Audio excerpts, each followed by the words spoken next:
Assalamualaikum warahmatullahi wabarakatuh.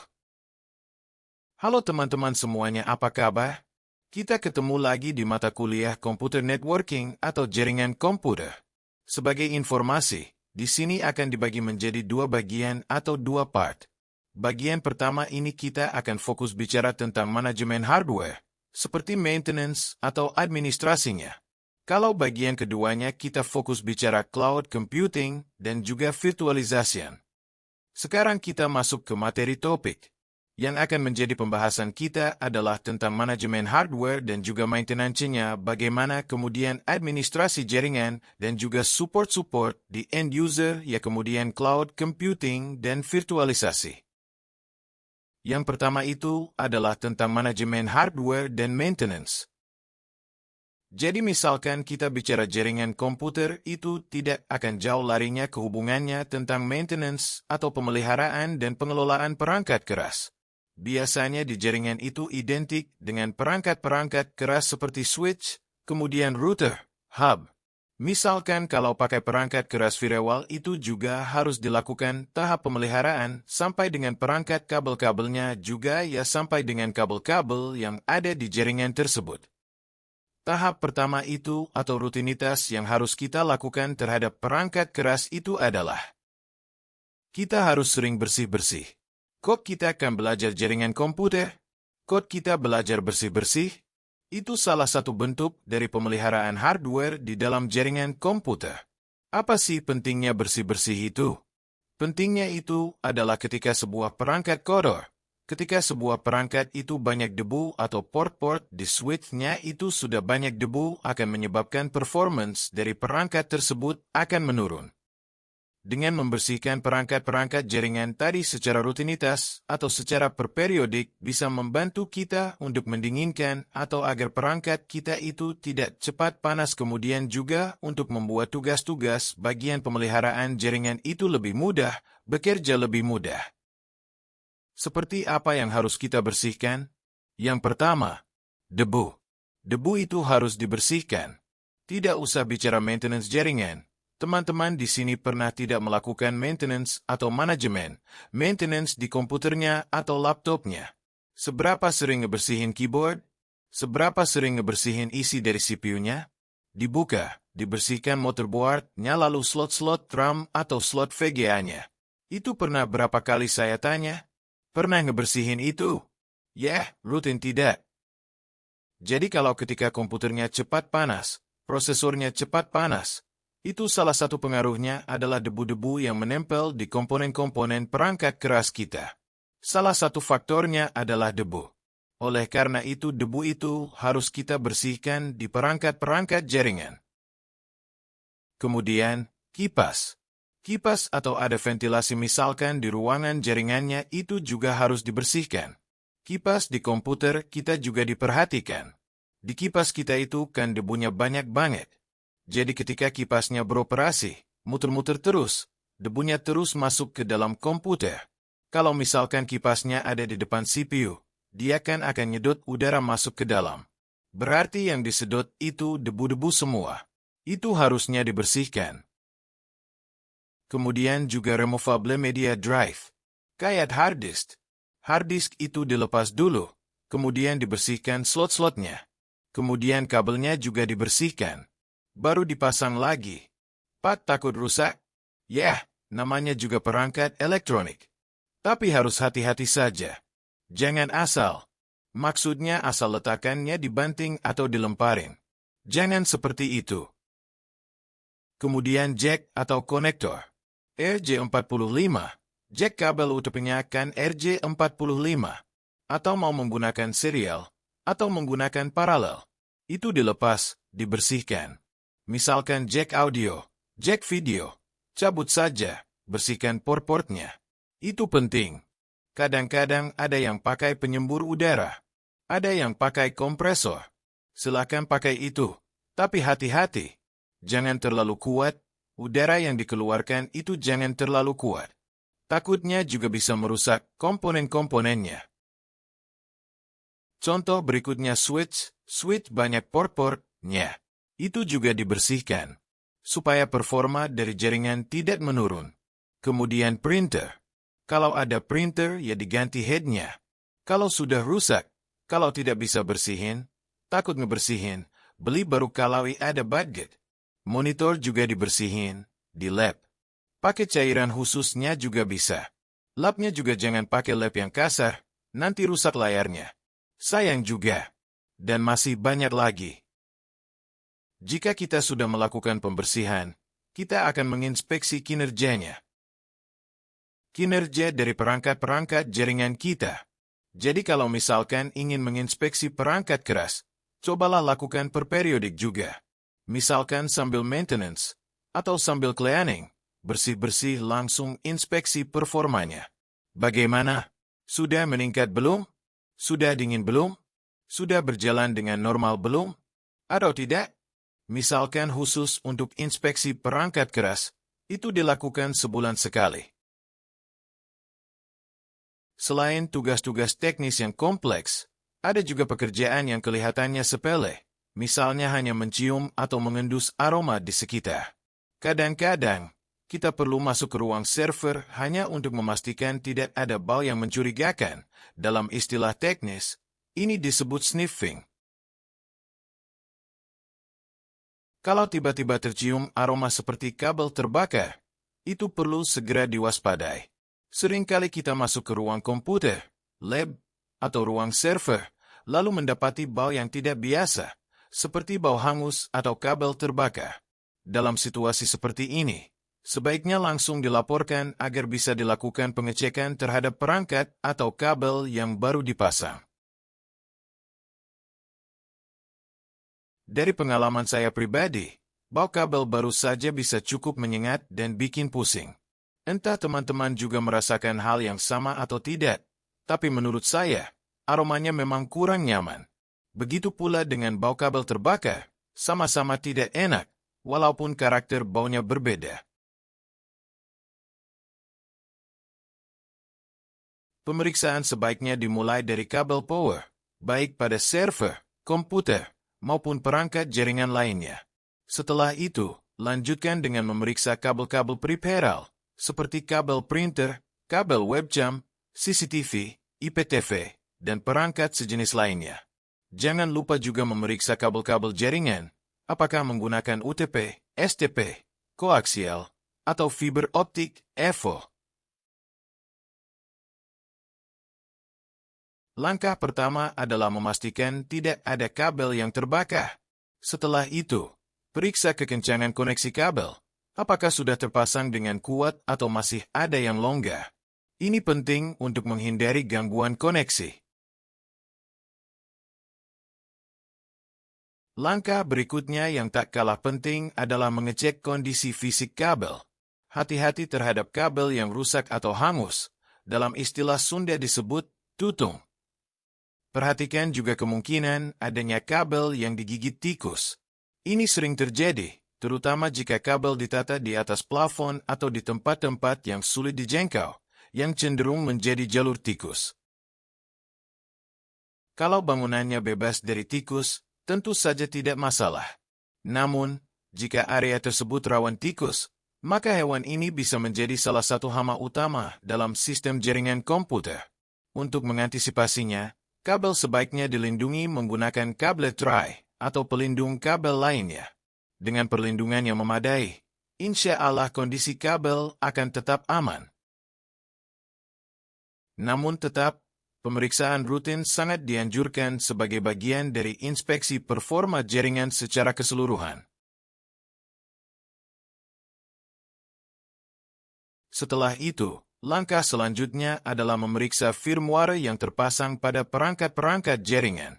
Kita perlu memastikan apakah ada pembaruan, update, firmware terbaru.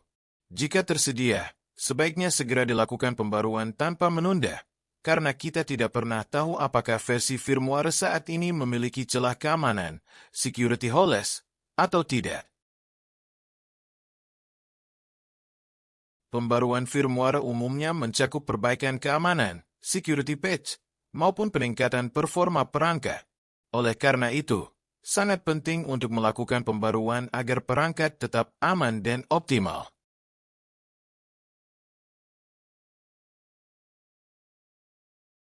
Sebagai informasi, firmware merupakan sebuah program yang biasanya disimpan di dalam chip, contohnya seperti BIOS.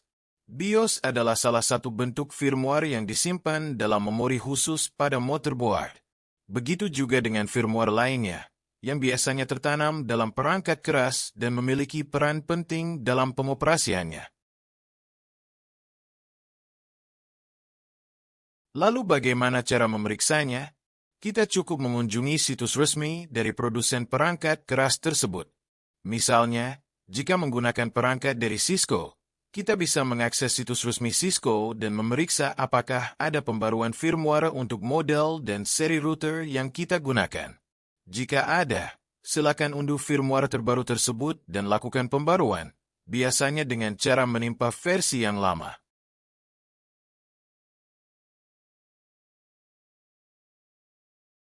Setelah semua firmware telah diperbarui, barulah kita dapat mempertimbangkan peningkatan dari sisi perangkat keras, hardware upgrading, jika memang diperlukan.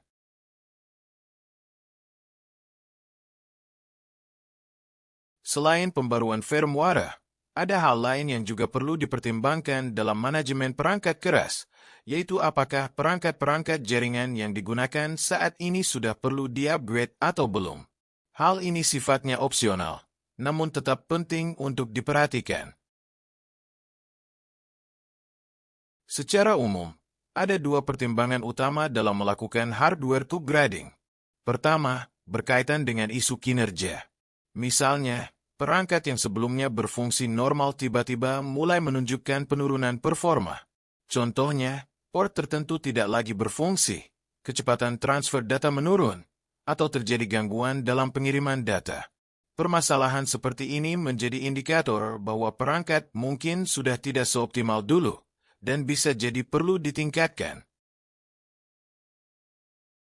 Selain itu, kebutuhan upgrade juga bisa muncul karena adanya pengembangan aplikasi baru di dalam perusahaan. Ketika aplikasi tersebut diimplementasikan, bisa saja perangkat lama tidak lagi memadai untuk mendukung sistem baru tersebut. Dalam kondisi seperti ini, penyesuaian perangkat keras menjadi hal yang perlu dilakukan agar operasional tetap berjalan lancar. Pertimbangan kedua adalah dari sisi perkembangan teknologi. Seiring waktu, teknologi terus berkembang dan menawarkan fitur serta efisiensi yang lebih tinggi. Bila perangkat yang ada sudah tidak mampu mengikuti standar teknologi terbaru, maka melakukan peningkatan, upgrade, adalah langkah yang bijak. Istilah upgrade ini lebih tepat dibandingkan ganti, karena maknanya adalah peningkatan kapasitas atau kemampuan, bukan sekadar pergantian perangkat tanpa alasan yang jelas. Kemudian, setelah berbicara tentang peningkatan, ada satu aspek lagi yang perlu diperhatikan, yaitu hardware repairing. Berbeda dengan upgrading yang bertujuan meningkatkan atau menyesuaikan performa, repairing lebih fokus pada perbaikan perangkat yang mengalami kerusakan agar dapat kembali berfungsi normal. Jadi, bagi teman-teman yang nantinya akan berperan sebagai network administrator atau IT support, penting untuk memiliki kemampuan dasar dalam memperbaiki perangkat keras yang sedang digunakan. Tanggung jawab tidak hanya sebatas menjaga koneksi jaringan tetap stabil, tetapi juga mencakup pemeliharaan perangkat keras yang mendukung sistem tersebut. Kita harus bisa menilai apakah perangkat keras yang digunakan saat ini masih berfungsi optimal, atau justru mulai menunjukkan penurunan performa, bahkan tanda-tanda kerusakan. Idealnya, sebelum perangkat benar-benar rusak, kita sudah dapat memprediksinya. Sebab, biasanya perangkat akan menunjukkan gejala tertentu sebelum benar-benar berhenti berfungsi. Sebagai contoh, berdasarkan pengalaman pribadi saya pernah mengalami kerusakan pada hard disk. Hard disk tersebut akhirnya mati total.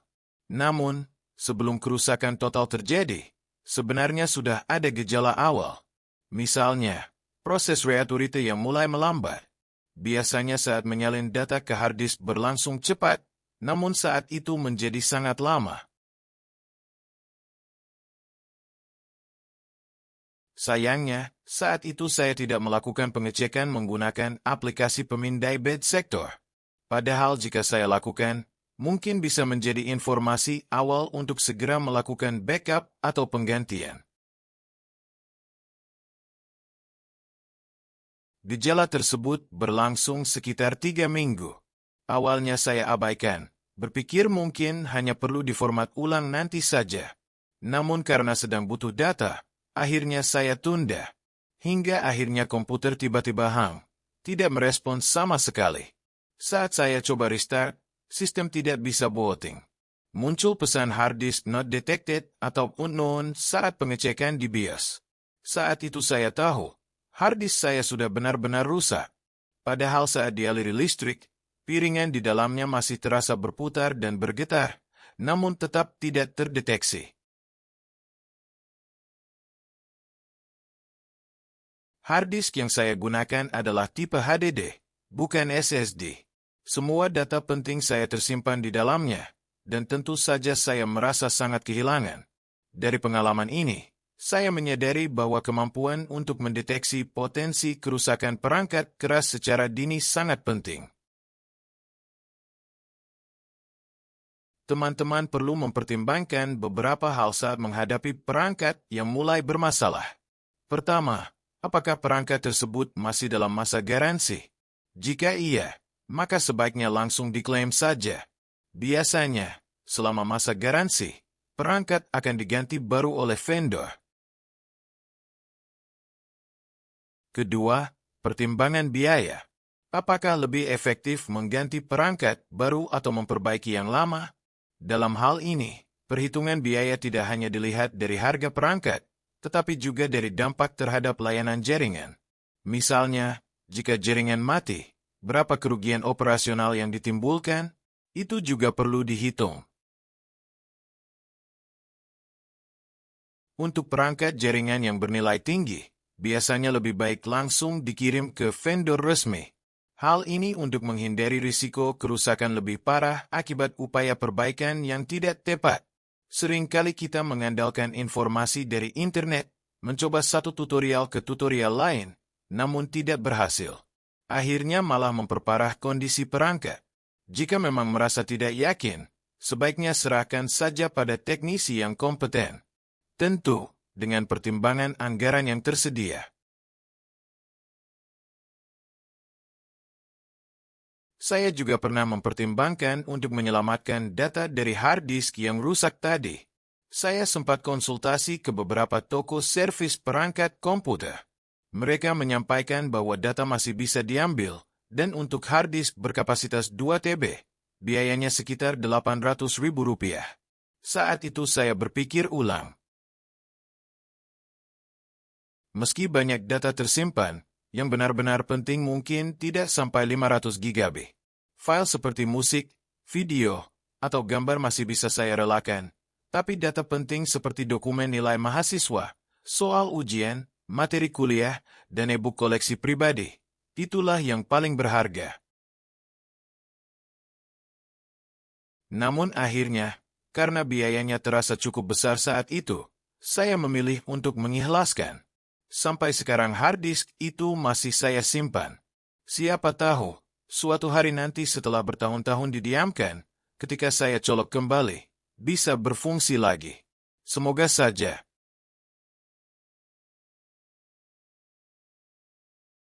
Sekarang kita masuk administrasi jaringan.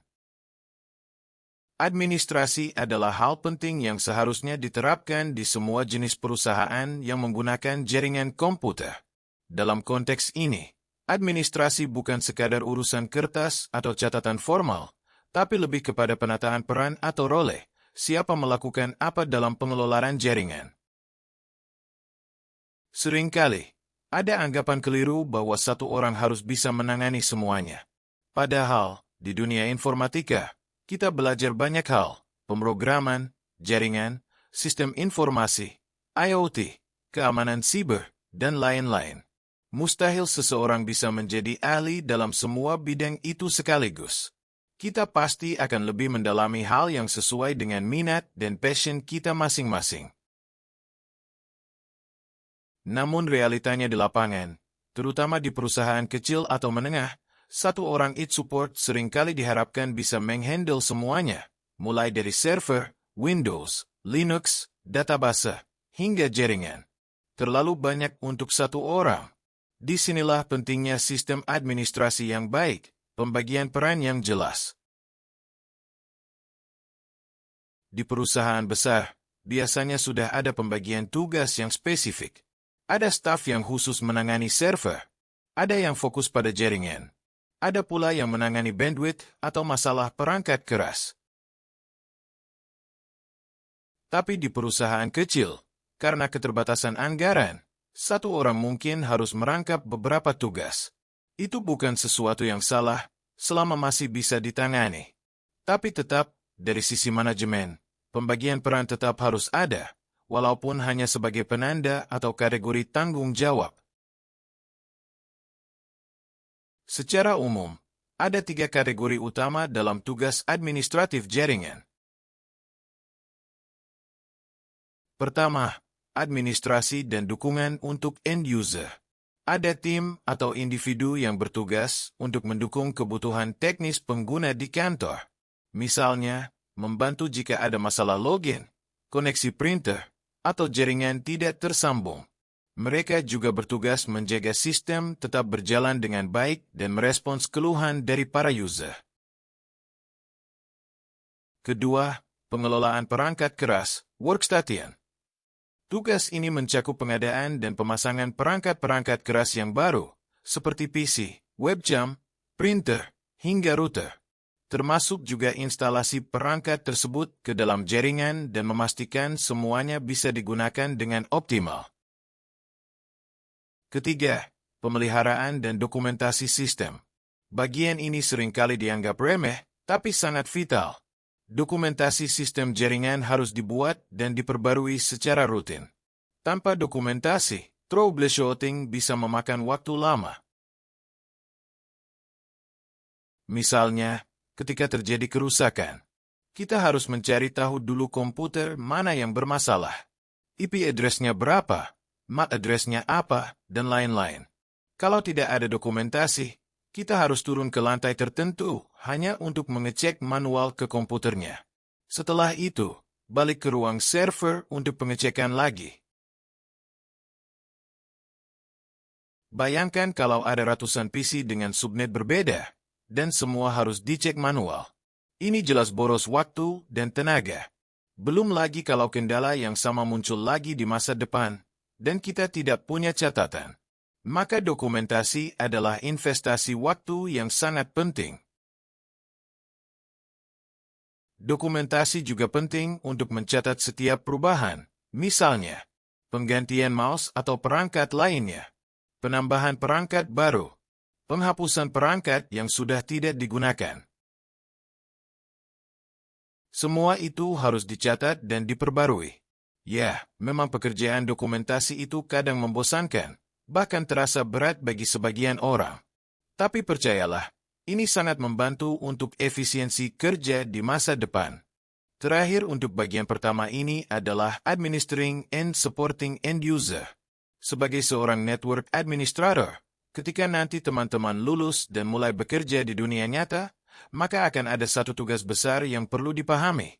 Tanggung jawab terhadap sistem administrasi dan dukungan teknikal untuk para pengguna, end user, di dalam perusahaan. Nah, apa saja bentuk tugasnya? Pertama, mengelola akun pengguna. Sebagai admin jaringan, teman-teman harus tahu cara menambahkan akun pengguna baru, menghapus akun yang tidak aktif, mengubah atau mereset akun jika ada kendala, dan mengatur ulang password secara berkala. Misalnya, ada 15 pegawai baru yang direkrut oleh HR. Maka teman-teman perlu mendata nama dan identitas mereka, mengetahui di mana lokasi kerjanya, kantor mana, ruang apa, mengetahui perangkat yang akan mereka gunakan, apakah sudah ada komputer, atau perlu disiapkan, membuatkan akun, menetapkan username dan password, mendokumentasikan semua itu, dan pastinya memberi arahan kepada usernya, seperti jadwal mengganti password setiap bulan. Ingat, tidak semua pengguna itu paham teknologi. Kita tidak bisa berasumsi semua orang tahu tentang jaringan atau komputer. Bahkan, masih banyak yang tidak tahu perbedaan antara desktop dan firewall. Jadi sebagai admin yang baik, tugas kita bukan hanya mengatur, tapi juga membantu dan mendidik secara perlahan. Kedua, memberikan dukungan teknis. Contoh kasus, ada user baru beli webcam dan tidak tahu cara menginstalnya, atau ingin menghubungkan printer ke jaringan kantor. Tugas kita sebagai admin adalah membantu secara langsung, bukan dengan setengah hati. Jangan sampai kesannya kita membantu dengan ogah-ogahan, karena ini memang bagian dari tanggung jawab kita. Ketiga, menambah dan mengelola perangkat baru. Terkadang, perusahaan akan membeli perangkat baru seperti switch, router, atau access point. Kita harus tahu di mana perangkat tersebut akan dipasang, ke port mana harus dicolokkan, bagaimana cara mengkonfigurasinya agar masuk ke dalam sistem jaringan yang sudah ada. Dan keempat, menambah dan mengkonfigurasi workstation serta peripheral, termasuk mengatur dan mengkonfigurasi IP address pada perangkat baru, menghubungkan peripheral seperti printer jaringan, scanner, atau bahkan proyektor berbasis IP. Di perusahaan, biasanya printer sudah berbasis jaringan, bisa terhubung via kabel atau Wi-Fi. Nah, ini juga harus kita pahami dan kelola dengan baik. Dan keempat, menambah dan mengkonfigurasi workstation serta peripheral, termasuk mengatur dan mengkonfigurasi IP address pada perangkat baru, menghubungkan peripheral seperti printer jaringan, scanner, atau bahkan proyektor berbasis IP. Di perusahaan, biasanya printer sudah berbasis jaringan, bisa terhubung via kabel atau Wi-Fi. Nah, ini juga harus kita pahami dan kelola dengan baik. Baik teman-teman, insya Allah di pertemuan berikutnya nanti, kita akan lanjut ke materi bagian kedua dari topik network management. Di sana, kita akan membahas salah satu tren besar dalam dunia jaringan saat ini, yaitu virtualisasi dan cloud computing. Dua hal ini sedang booming banget dan sangat relevan untuk dunia kerja ke depan. Jaringan tersambung tanpa celah. IP teratur, tak ada yang salah. Terima kasih atas atensinya semua. Sampai jumpa di pertemuan selanjutnya. Insya Allah.